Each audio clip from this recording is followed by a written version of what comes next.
How many kids did you kill today? In North Carolina, we have at least one facility, Hyde Correctional Institution. There are also prisoners that are suffering in solitary confinement there for participating in the strike. Hello, my name is Stanley Heller. Welcome to The Struggle.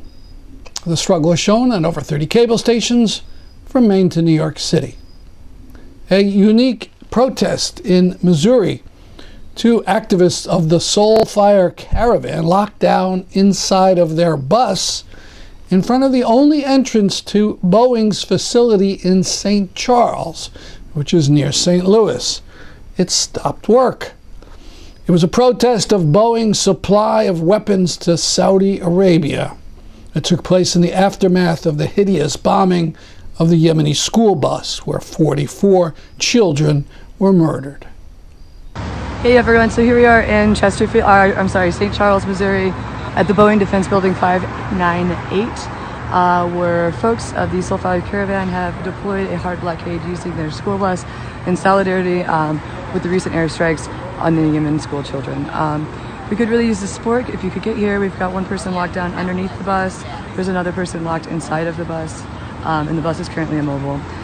Police have just recently arrived on scene. It's been deployed about a half an hour or so, or since right around 5 a.m. they deployed. Two activists were arrested and charged.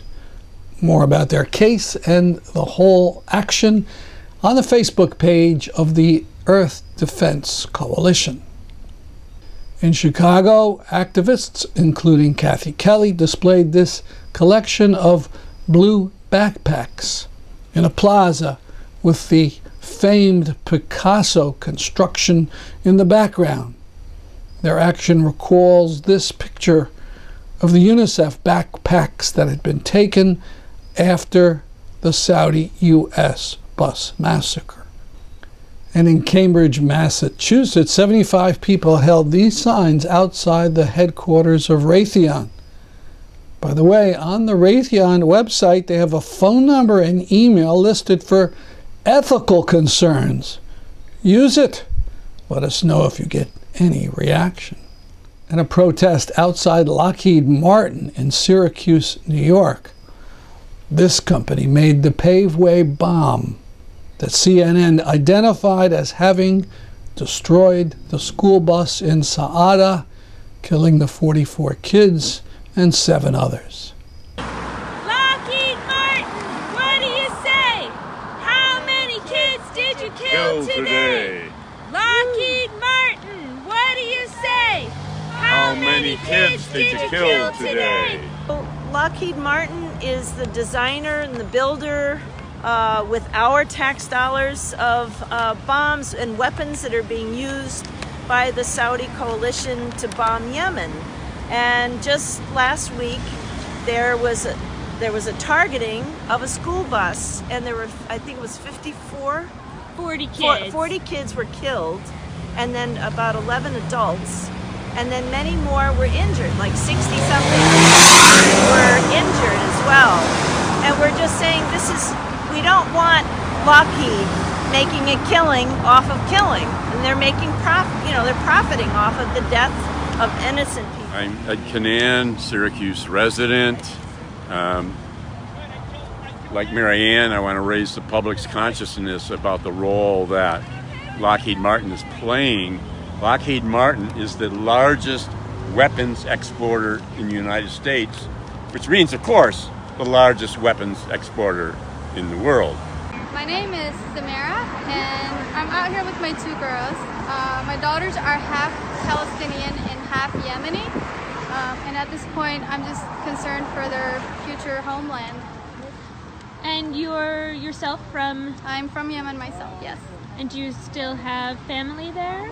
I have yes, I actually have my aunt, I have cousins, I have my sister-in-law with her children, and that's what's left. Everybody else has pretty much left there and escaped there. What were your thoughts when the recent bombing happened? It's always, when you see faces of children getting hurt, you can't help but imagine if that was your child. And at that point it makes it impossible to ignore. So for me it's securing the safety of the children in Yemen, but also allowing my daughters the opportunity to visit their homeland without worrying about the possibility of being attacked. And it seems like you don't have to be an aggressor to be attacked. You are simply innocent, you're a child, you're being a child, and that still makes you a victim of possible attack. One large area of resistance to Assad is in Idlib, up in the north. There are over 2 million people there. When surrenders were brokered in other parts of Syria, people were bused to Idlib. Now there's no place for people to go. These are protests in Idlib that continue despite Assad forces' bombardment. The Russians warn of terrorist chemical attacks. That means Assad is considering chemical attacks. Massacre in the making is too mild a term. Save Idlib. For more on our site, we'll link to an outstanding article in The Nation by Lubna Marie. Here's a question. Who wrote this? The weak crumble, are slaughtered, and are erased from history, while the strong, for good or ill, survive. The strong are respected, and alliances are made with the strong, and in the end, peace is made with the strong. Who wrote that? Teddy Roosevelt? Duterte? Hitler? The answer is Benjamin Netanyahu. Pure fascist vomit. How about this one? Duterte, the blood-soaked ruler of the Philippines, who once compared himself to Hitler, will now dedicate a Holocaust memorial in Yad Vashem in Israel. This is not satire. Now, news about the U.S. prisoners' strike on Democracy Now! As prisoners across the country join work stoppages, hunger strikes, and commissary boycotts in at least 11 states to protest prison conditions and demand the end of what they call prison slavery. Today marks the 10th day of the strike. Organizers report prisoners in South Carolina, Georgia, Florida, and Indiana are demonstrating. Individuals in Texas, California, and Ohio have gone on hunger strike, including some in solitary confinement. Meanwhile, at least 6 people have been hunger striking inside the Northwest Detention Center in Tacoma, Washington, for more than a week. This is one of the hunger strikers, Morat, speaking yesterday from jail. I'm on a hunger strike, 7 days, 5 days without water. I know what nationwide situation now, everybody on a hunger strike. For the latest, we go to Seattle, Washington, to speak with Amani Sawari, a prison strike organizer working on behalf of Jailhouse Lawyers Speak, a network of prisoners who are helping organize the nationwide strike. Amani, welcome back to Democracy Now! Well, we just played that clip of Morat in the prison in your state, Washington. Why don't you begin there and take us across the country what you understand is happening behind bars? It's getting so little coverage in the corporate media. So Jailhouse Lawyers Speaks, the incarcerated group of individuals who are organizing the strike from the inside, have received reports from at least 11 states of what's happening with the actions that prisoners are taking on the inside. In Washington, 200 of the detainees in the Northwest Detention Center kicked off the strike on the 21st, and at least 6 of them are still going strong today. In Colorado and New Mexico, there are prisoners that started striking prior to the 21st date. On August 9th is when Lee County Correctional Facility started in New Mexico, and every day since the 20th, those prisoners have been on lockdown.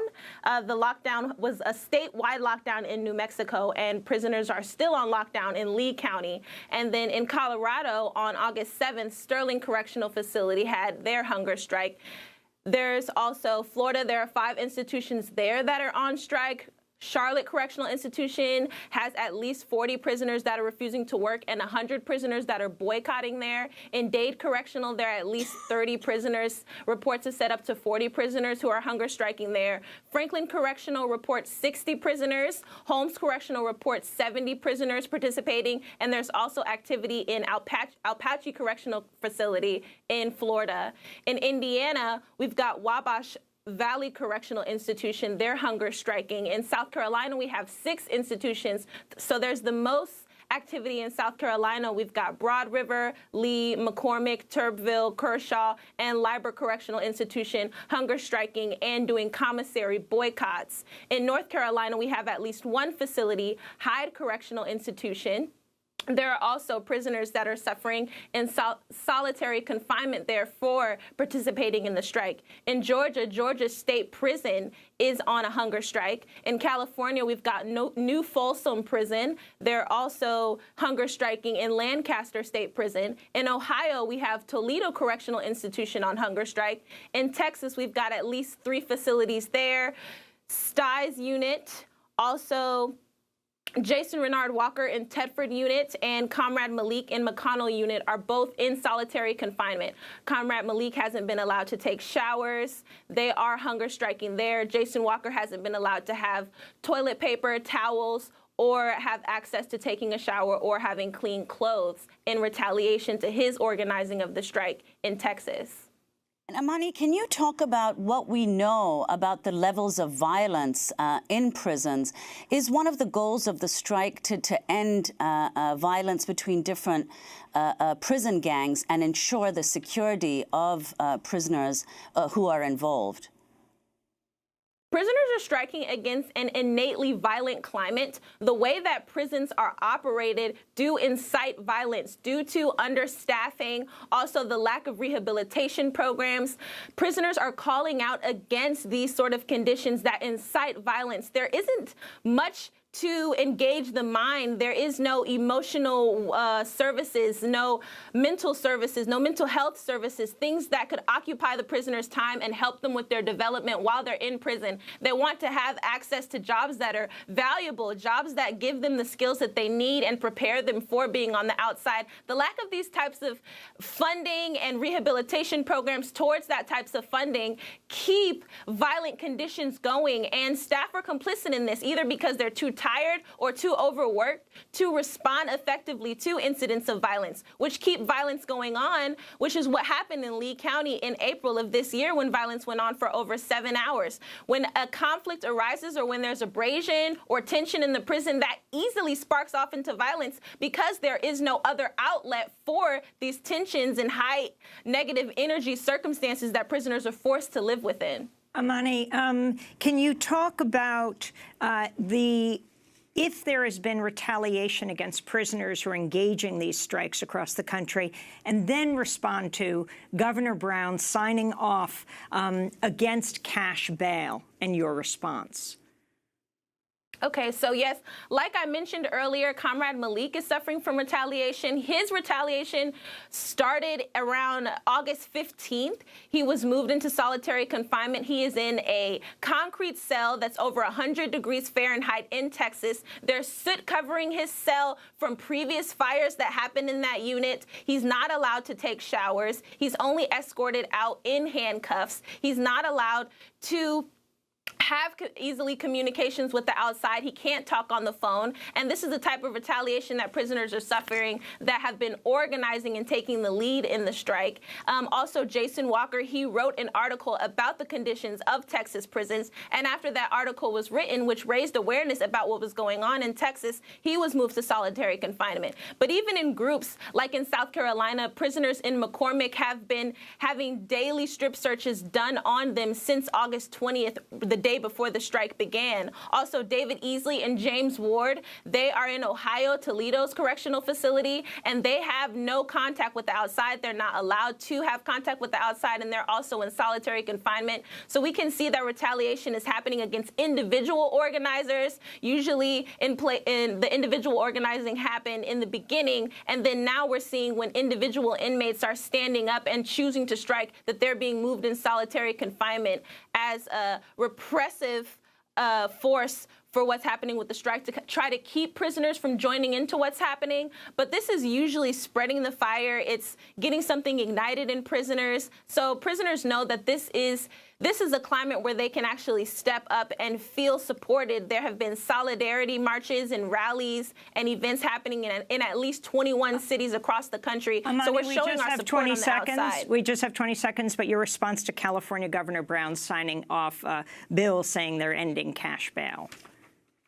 A lot of people are afraid and saying that prisoners might be in jail longer due to the lack of access to cash bail. We don't see this helping the people that are already over-policed in Black and brown communities, and there is a bias towards the people that end up there. So we just see this causing more restrictions and more friction on the inside. This doesn't look like the savior bill that we're supporting. Amani Sawari, we want to thank you so much for being with us. Amani Sawari is a prison strike organizer working on behalf of Jailhouse Lawyers Speak, a network of prisoners who are helping to organize the nationwide prison strike. The strike began August 21st, the 47th anniversary of the killing of Black Panther George Jackson in San Quentin prison, and ends on September 9th, the 47th anniversary of the Attica prison uprising here in New York. That's it for our show.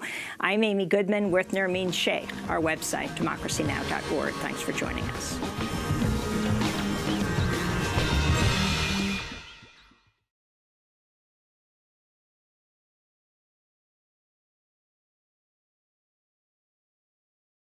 The longtime peace activist David McReynolds has died. This is an interview I did with him outside a conference in New York City some 10 years ago. David, you've been with the War Resisters League and pacifist actions for a long time. How'd you first get interested? During the Korean War. I was in Los Angeles at the time, and I wrote the national office here in New York for information. I was a draft resistor in 1950-51 or something. Why did you object to the Korean War, or was it all wars at that point? It was all wars, but it was particularly the Korean War. Because I was very young, I was aware of the role the U.S. had played in installing Syngman Rhee,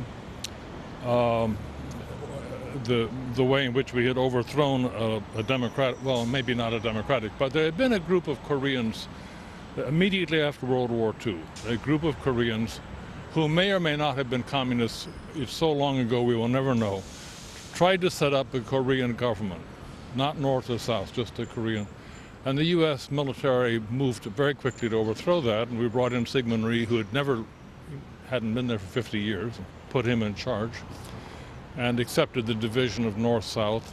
And my politics, I was appalled at the role of the U.S. in China. The U.S. was ferrying Chiang Kai-shek's troops around to fight the Chinese communists. And it wasn't a question of whether you backed the Chinese communists or not. It was a question, this is their business. It wasn't our business. I mean, it was clearly a matter for the Chinese to resolve. Now, you earlier spoke at a panel and talked about Vietnam, and the media, and in books perhaps, has this stereotype that in the day, during Vietnam, protesters were angry at the soldiers, mistreated them, spit on them. And you had some interesting comment about that.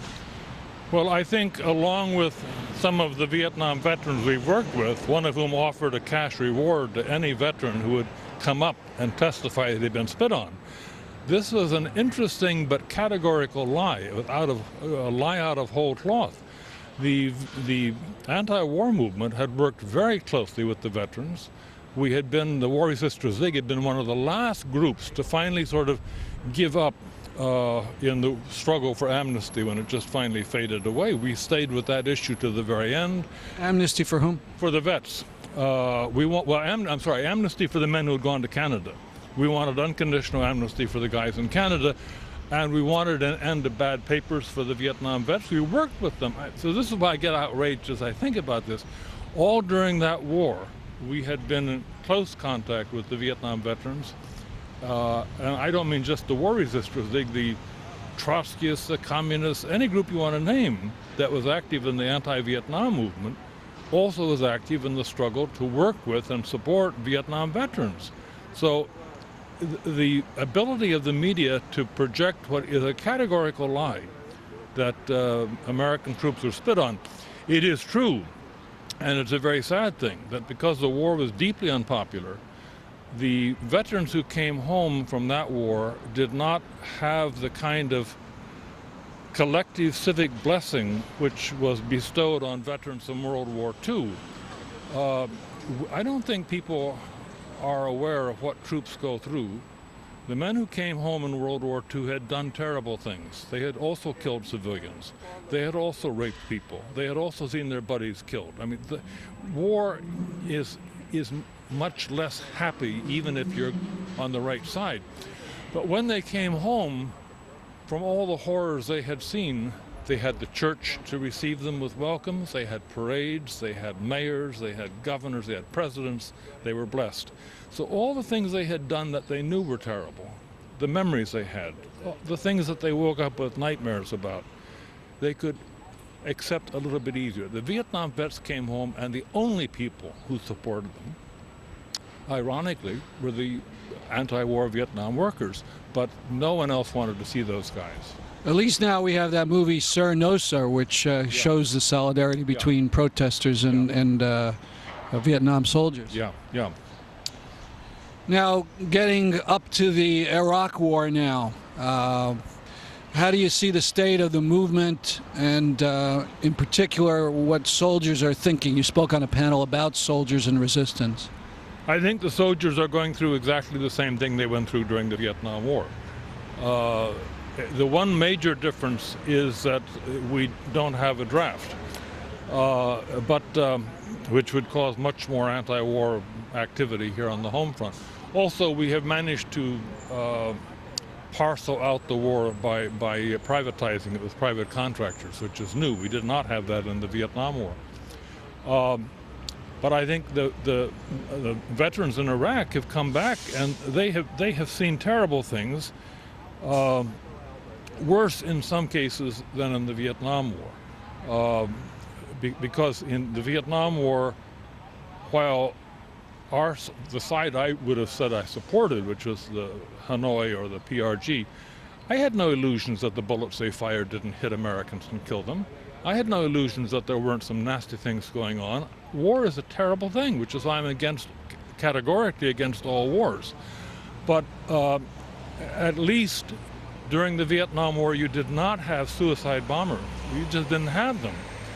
One or two, but this business of suicide bombing is incredible, and it's something we don't know what to do about. We have no defense. What do you do against people who say, "Go ahead.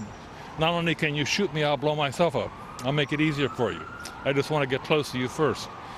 And so you have vets coming home from what is a very demoralizing situation where both sides are wrong. Their side is wrong, and the other side is doing terrible, terrible things between the Sunnis and the Shiites. So they are coming home really shattered in terms of what has gone on. And if anyone tries to tell them that the insurgents are good people, they really... Vietnam is a different situation because the insurgents, if you were at all political, you could understand the Vietnamese side. If you had any background or could talk to them. Now, you had said that it's very important that the leftists and anti-war folks don't try to impose a political structure on the vets coming back and who may start to oppose the war. What did you mean by that, and what is Iraq Veterans Against the War doing that you approve of? I don't mean that I wouldn't talk politics with Vietnam veterans. I'm happy to talk politics if they want to. But what I think is most important, first of all, is to find out how we can support them. What do they need in terms of medical care, in terms of fighting for decent treatment by the Veterans Administration, the VA, proper discharges, if they've had bad discharges. They have been through an experience which is deeply horrifying. They are coming back with drug problems, with alcohol problems, as they did during Vietnam. And the last thing they need is a Marxist or a pacifist or a Trotskyist coming up and explaining these things to them. They know what they saw. They need time to recover just from the war. And I don't mean I wouldn't talk politics, but the idea of going into the veterans movement and getting a political line, I'm still bitter, really bitter, about the role the Maoists played within the Vietnam movement. That the Vietnam veterans, which is a very good group, was organized during the Vietnam War, was destroyed because of Maoists. I understand their motivations. They felt they needed a proper anti-imperial understanding, and they destroyed the VAW, the VA, and I've never forgiven them for that. You cannot do that. You need to. What is the help you need? What do you need? What are your problems? Not what is my solution to your problems.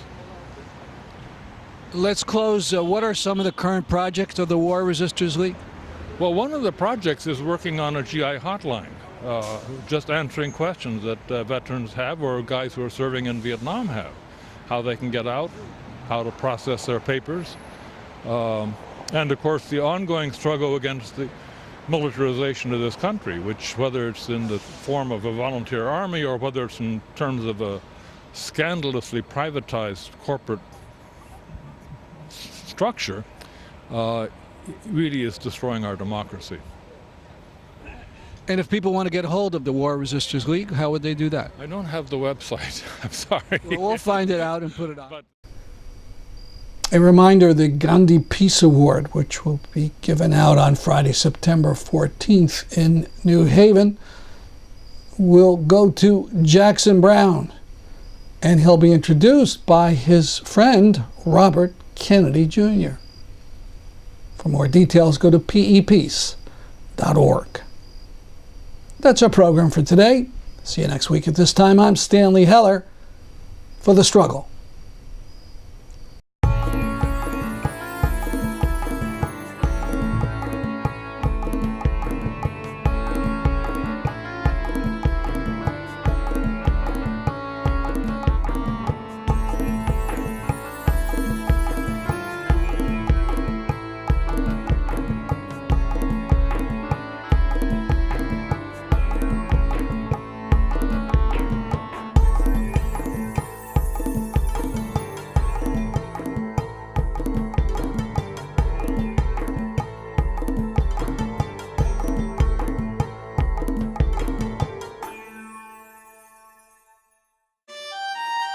you.